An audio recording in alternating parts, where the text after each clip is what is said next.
Hello guys, bersama saya lagi dalam Alright Nopa Channel. Makin panas nampaknya sahabat-sahabat semua. Ya, apabila pakar-pakar, penganalisis ya memberikan hujah mereka betapa degil dan sombongnya Presiden lebay pas ini ya, kerana sehingga ya mereka mengheret ya istana ataupun institusi raja-raja di dalam politik yang sedang mereka mainkan. Memang degil, memang sombong. Inikah ajaran ataupun parti Islam se-Malaysia? Jadi kalau kita lihat sahabat semua, saya sangat setuju dengan kenyataan daripada Abakau sebelum ini menyatakan bahawa PAS ini adalah sebuah parti ajaran sesat. Ya, jadi tanpa buang masa sahabat semua, saya ingin membacakan kenyataan media ini yang sepetik daripada Malaysia Kini ya menyatakan kes Nik Elin Hadi cuba heret raja, pakar berbeza pendapat. Jadi mari kita lihat sahabat semua kenyataan ataupun ulasannya dalam isu ini. Jadi keputusan panel 9 Hakim Mahkamah Persekutuan yang diketuai Ketua Hakim Negara Tunku Maimun Tuan Mat membatalkan 16 peruntukan enakmen jenayah syariah Kelantan baru-baru ini mengundang pelbagai pandangan dan juga kritikan. Salah satunya adalah daripada Presiden PAS Hadi Awang sendiri ya, dalam kenyataan pemimpin nombor 1 parti Islam itu memberi peringatan kepada umat Islam agar menjaga akidah masing-masing dan susulan keputusan berkenaan. Malah ahli Parlimen Barang itu yang mengingatkan raja-raja Melayu agar tidak mengejar kepentingan dunia semata-mata. Beraninya dia ya. Jadi Malaysia Kini mendapatkan ulasan penganalisis politik merangkap pengamal undang-undang Samsudin Nawawi dan pakar perlembagaan dari Universiti Islam Antarabangsa Profesor Dr. Nik Ahmad Kamal Nik Muhammad.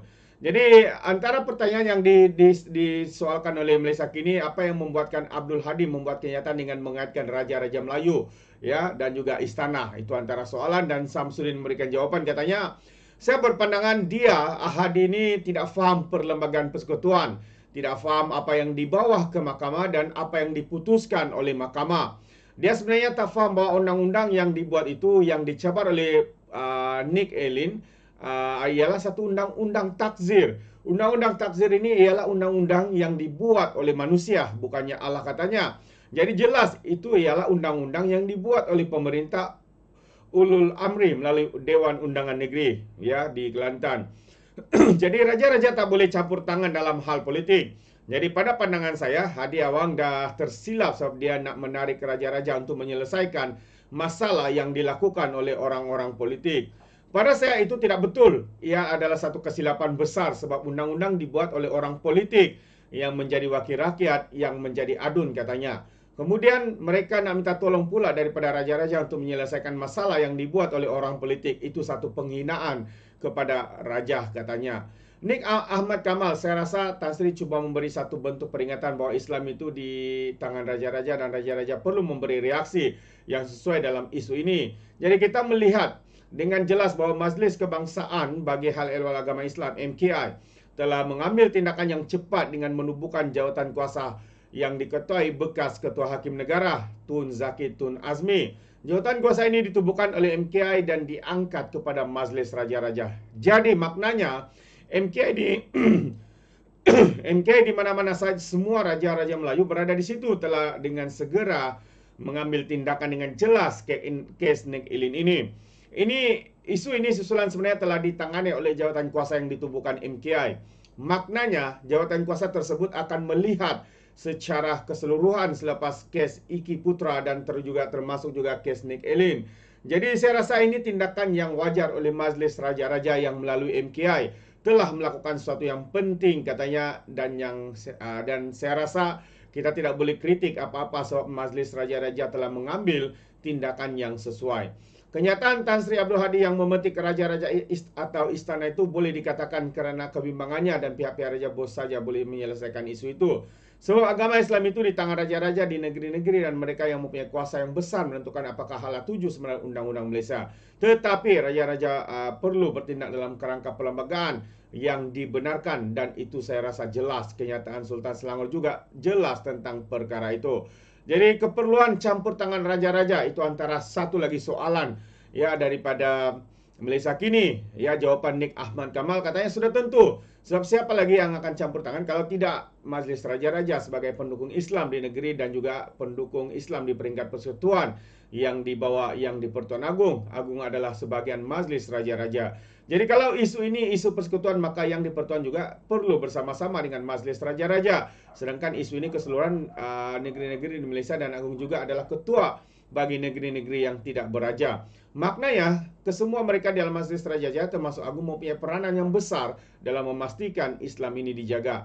Jadi, sikap sebenarnya Hadi Awang kepada perlembagaan kerana menganggap ia warisan penjajah. Satu lagi soalan panas yang dikemukakan oleh Malaysia kini. Samsudin Nawawi menjawab, perlembagaan warisan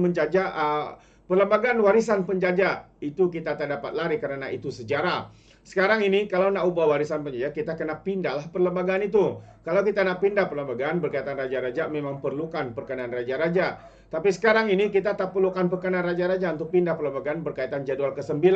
Sekarang yang menjadi masalah ialah apa yang diputuskan oleh Mahkamah Persekutuan Bawah Negeri telah tidak melakukan undang-undang itu mengikut kuasa yang diberikan kepada mereka. Itu saja, bukan perkara berkaitan agama ataupun sebaliknya.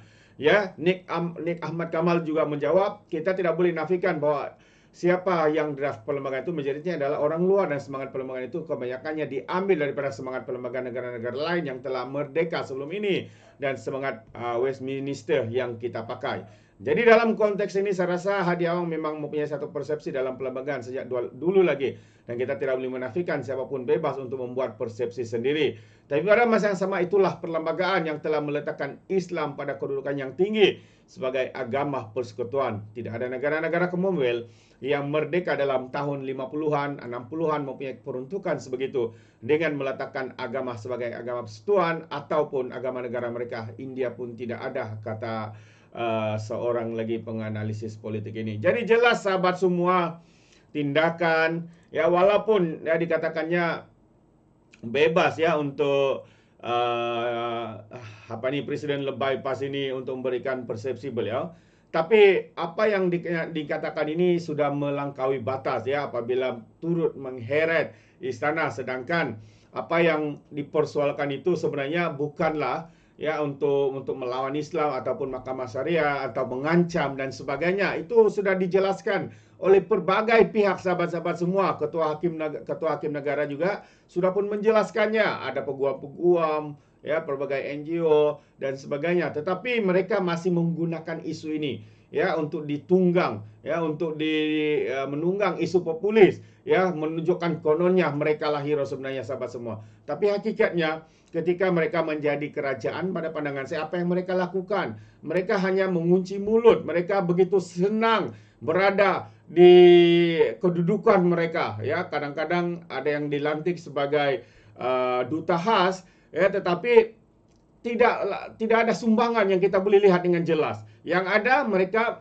goyang kaki, makan gaji buta di ujung bulan, dapat gaji puluhan ribu dan sebagainya. Sebab mereka dilantik sebagai duta khas bertaraf menteri, sahabat-sahabat semua. Apa yang menteri dapat, mereka juga dapat. Jadi inilah ya satu perkara yang amat-amat memalukan ya daripada seorang pimpinan yang dikatakan masih tidak paham sebenarnya ya dengan perlembagaan persekutuan, atau mereka faham tetapi sengaja melakukan perkara ini untuk ditunggang, untuk dipolitikkan dan sebagainya. Itu sedikit pandangan saya, sahabat semua. Bagaimana dengan Anda? Sekiranya Anda setuju atau tidak, Anda boleh berikan komen di dalam ruangan komen. Jadi terima kasih, sampai di sini saja. Izinkan saya untuk mengundurkan diri. Dan seperti biasa, peribahasa mengatakan, tak apapun kanker, 2 tahun keinginan. Dalam bahasa Melayanya, tepuk dada, tanya selera. Sekian saja daripada Alright No Channel. Kita berjumpa lagi. Bye-bye.